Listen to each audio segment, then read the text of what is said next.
High, আমি Shaili and welcome back to my mini blog. তো প্রথমেই আমি আমার দাদার বিয়ের লুকটা শেয়ার করি তোমাদের সাথে। আমার কেমন লাগছে গো, কমেন্টে জানিও। তারপর ওদিকে আমরা যেতে না যেতে দাদা দেখি নাকি বিয়ে করতে বসে পড়েছে। আর সেই পাকে আমি চলে গেলাম স্টার্টার কাউন্টারে কফি অ্যান্ড পকোড়া খেতে। আমার বাবু আবার এই মোমোকে পেটটা ভরানোর শখ নেই বিয়ে বাড়িতে, তাই আমি এদিকে কফি খাচ্ছিলাম। আর যেহেতু দাদা বৌদিদের ওদিকে বিয়ে চলছে, আর সেই ফাঁকে আমি আর বৌদি মিলে দাদা বৌদির সিটটা দখল করে নিয়ে অনেক ফটো অ্যান্ড ভিডিও তুলে নিয়েছি। তারপর দাঁড়িয়ে দাঁড়িয়ে কিছুক্ষণ বিয়ে দেখলাম। আর আমার দাদার মুখে হাসিটা দেখেছো? যাই হোক, খুব মিষ্টি লাগছে দুটিকে। আর এদিকে আমার আরেক জামাইবাবু খাচ্ছিল ফুচকা, আর সেই ফাঁকে আমরা শালিরা চলে গেছি, তাই আমাদের না দিতে একটু বাধ্যই হলো।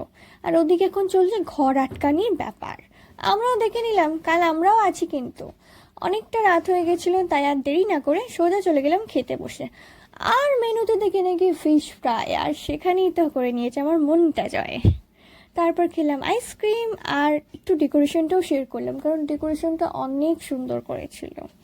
তারপর টাটা করে বাড়ি চলে এলাম।